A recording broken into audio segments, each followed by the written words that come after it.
Let's move into our second question of the evening. Mm-hmm. And this is from Cal in California.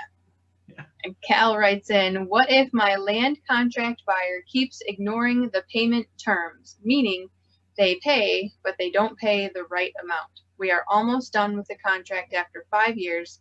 I don't want to take them to court, but what is my option otherwise? From Cal in California. Well, by the way, I saw the question, and Cal is spelled K-A-L. Yes. Okay, Isn't that like funny? Calvin or something. So, Mhm. okay. Um,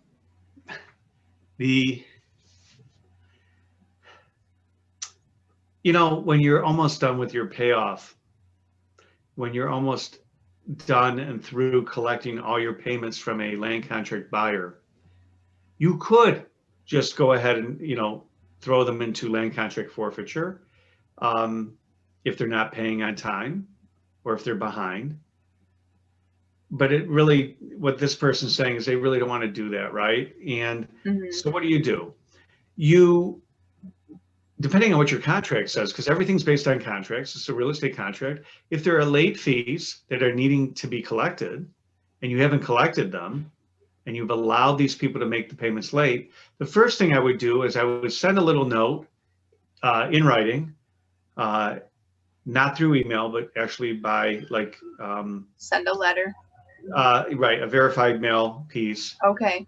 And almost like certified mail that says, hey, I'm happy to accept your payment, but I am not waiving my rights to your late fees, okay, or any other fees that you're behind with. At some point, I want those paid. And if you're going to continue paying this, late, or if you're not going to acknowledge what the true payment is, I'm not acquiescing. I'm not accepting it. I'm letting you know. Now, what's your leverage? Well, you're the seller on a land contract. When it's time to get the payoff, you say, well, of course the buyer's going to have a different figure. No, I don't owe you this. Well, you can say, well, you haven't paid. These are all your late fees. Right. And I'm adding them to the payoff at the end. And if you don't pay, guess what? You don't get the deed. I would assume that when it says they're not paying the right amount, that they're underpaying. Doubtful that they would have a problem if they were overpaying. They're just paying some random amount. I'm sure they aren't overpaying. I'm sure they're underpaying. Let's just say they're probably inconsistent, right? Whatever it is. Sure. But a lot of people, we're talking with real estate investors.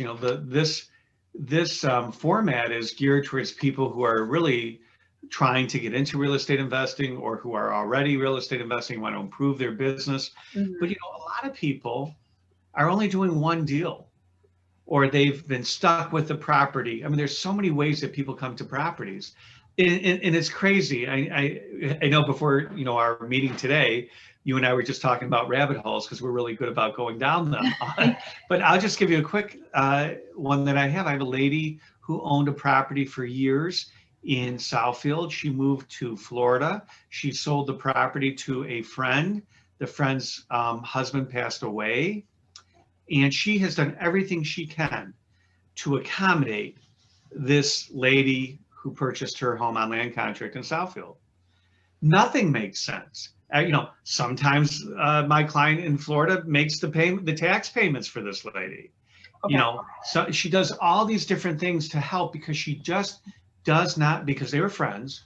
She still wants her money, but she's not going to enforce it. Now, what recently happened, she did retain us, because there was an issue with the property taxes where my client, because of what's going on with the pandemic, didn't have the money to pay the taxes.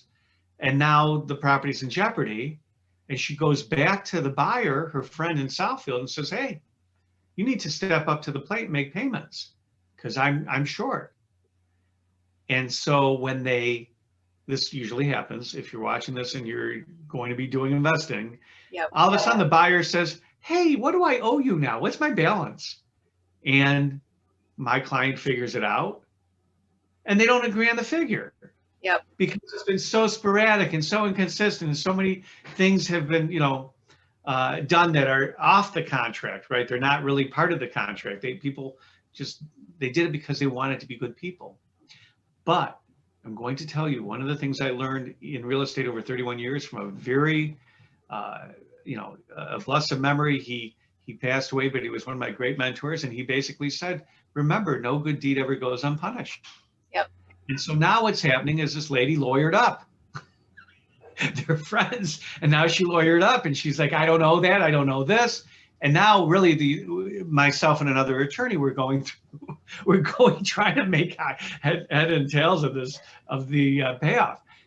But where we're getting to is, what has this lady acquiesced? What did she agree to take?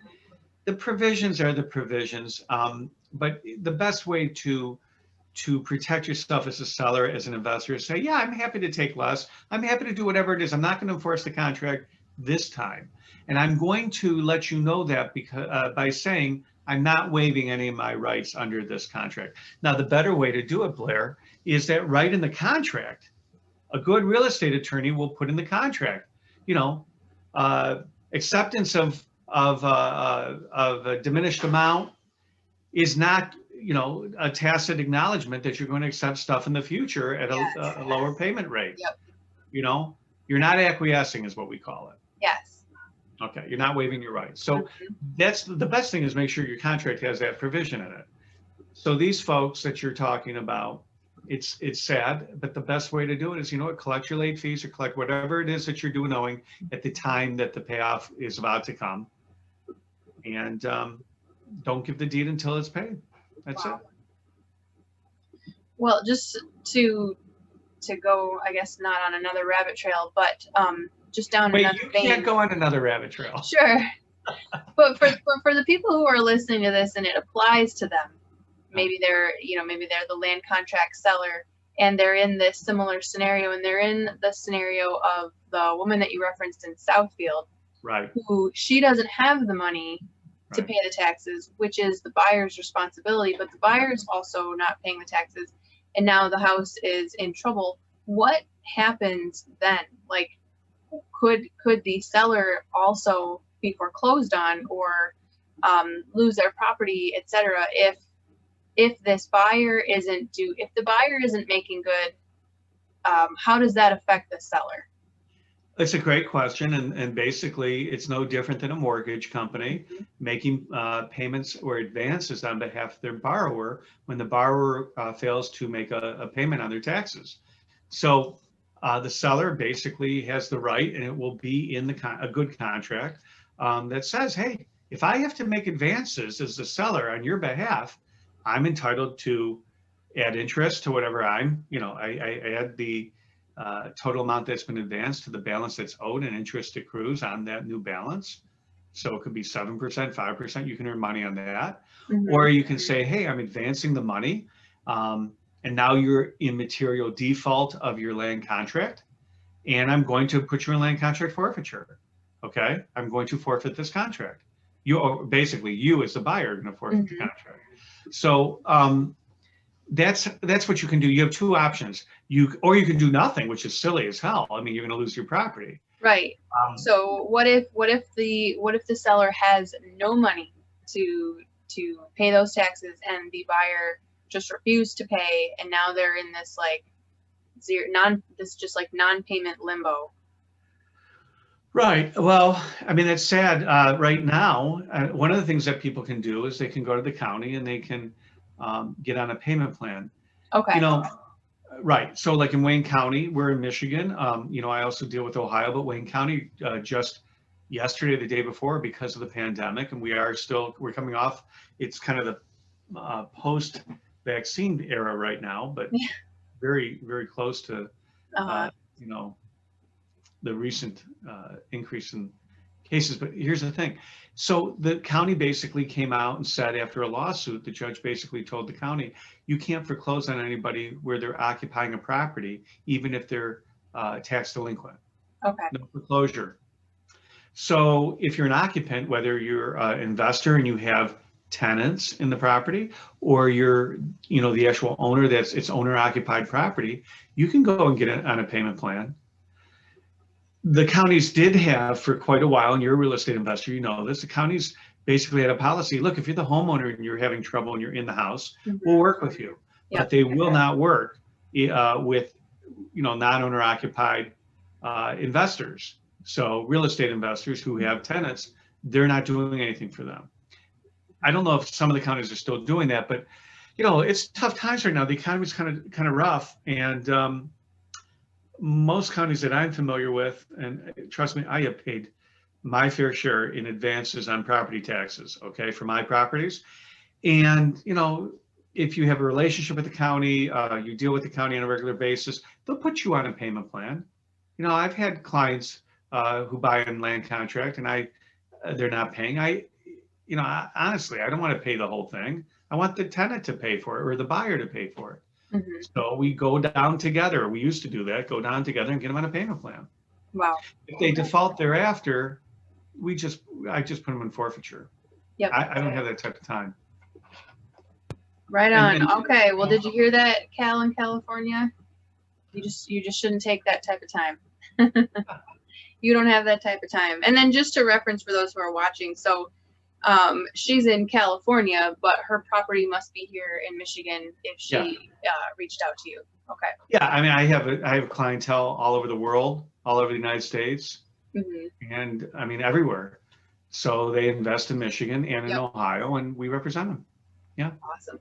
A lot of people from California. So if you are watching anywhere in the world, you can enlist David so long as you own property in Michigan and Ohio. Fantastic. My most recent client came from Guatemala, of all places. Yeah. All right. So, Guatemala? Yeah, Guatemala. Very cool. Yeah. Anyway, so. Okay.